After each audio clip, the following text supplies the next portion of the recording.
नेपाल नेपाल नेपाल, आखिर क्यों इंडिया में पंजाब से ज्यादा नेपाल ट्रेंड कर रहा है? और वो जेन जी जनरेशन जिसे हम इंडिया में कैन डू जनरेशन कहते हैं और मोदी जी की लैंग्वेज में उसे ये कैन डू जनरेशन, उस जनरेशन ने नेपाल में इतना बड़ा प्रोटेस्ट किया कि नेपाल में तख्ता पलट हो गया।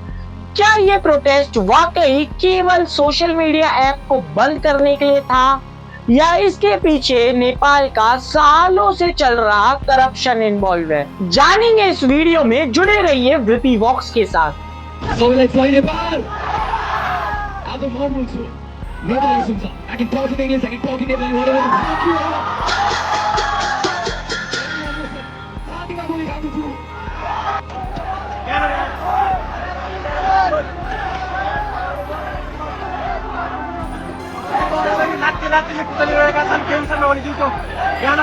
नेपाल दुनिया के उन चुनिंदे देशों में से है जो जाना जाता है पीस के लिए, शांति के लिए और योगा के लिए।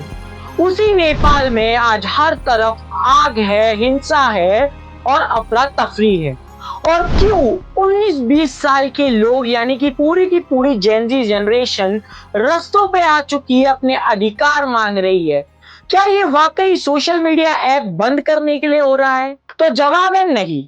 ये सारे प्रोटेस्ट हो रहे हैं क्योंकि नेपाल की जेन जी जनरेशन सड़कों पे अपने अधिकार मांग रही है।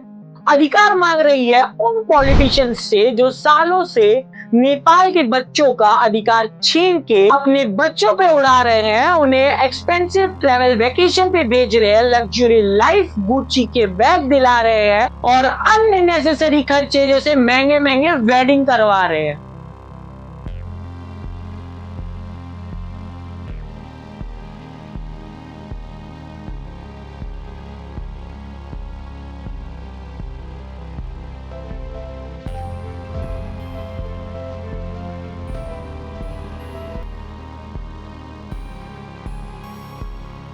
और ये सारे खर्चे हो रहे हैं नेपाल के उन टैक्स पेयर के पैसों से जो मेहनत करके अपनी रोजी रोटी कमाते हैं। ये प्रोटेस्ट मुख्यतः प्राइम मिनिस्टर केपी ओली के खिलाफ हो रहा है।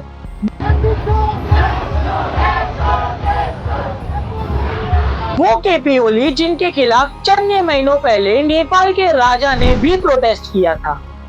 तब केपी ओली ने उनको हाउस अरेस्ट करवा दिया था। मगर अब एक पूरी की पूरी जनरेशन सड़कों पे आ चुकी है, कितनों को हाउस अरेस्ट करवा लोगे?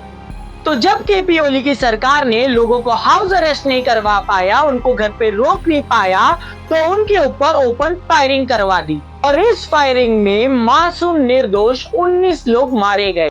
जिस प्रोटेस्ट को बच्चों की बात सुन के, उनकी भावनाएं समझ के उसे सुलझाना चाहिए था, उस प्रोटेस्ट को केपी ओली ने अपने ईगो पे लिया, फायरिंग के ऑर्डर तक दे दिए और उसका परिणाम ये हुआ कि जो पीसफुल प्रोटेस्ट चल रहा था वो एक हिंसक प्रोटेस्ट में बदल गया।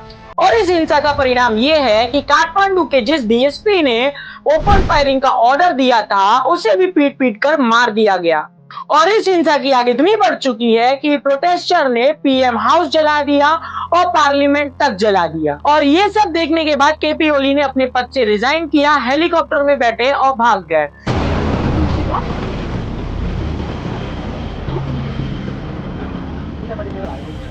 ये वही केपी ओली है जिसने अपने ईगो के चलते इंडिया से अपना रिलेशन बर्बाद किया, नेपाल का रिलेशन बर्बाद किया और चाइना के नजदीक चले गए ताकि इंडिया को अपना ईगो दिखा सके। अब नेपाल में इमरजेंसी लग चुकी है और सरकार सेना के हाथ में आ चुकी है।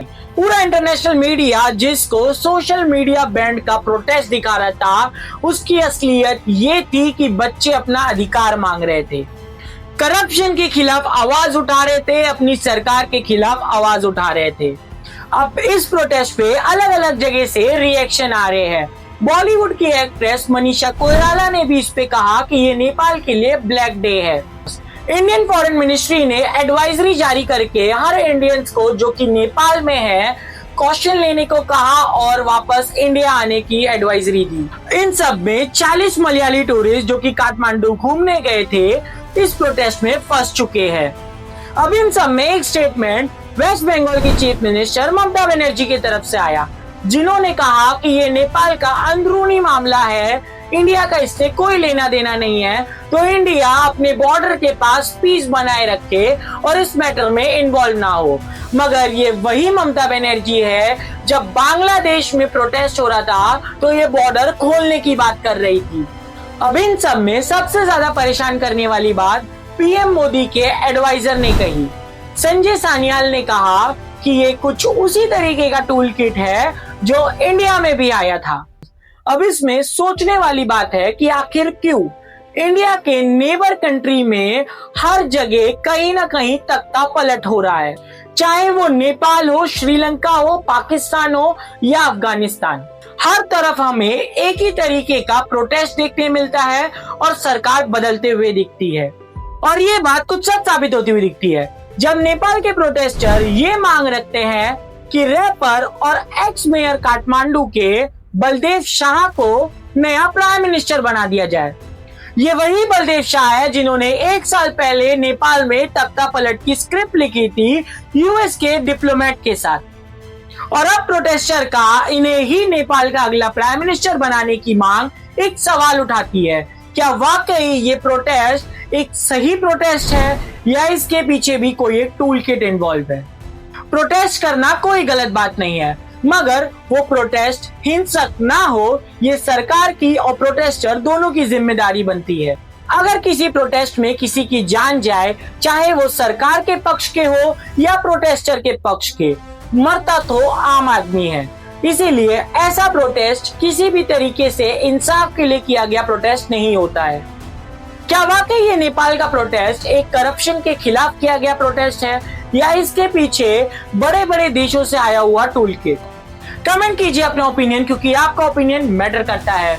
वीडियो को ज्यादा से ज्यादा शेयर कीजिए, वीडियो पसंद है तो लाइक कीजिए, सब्सक्राइब कीजिए वृत्ति बॉक्स को।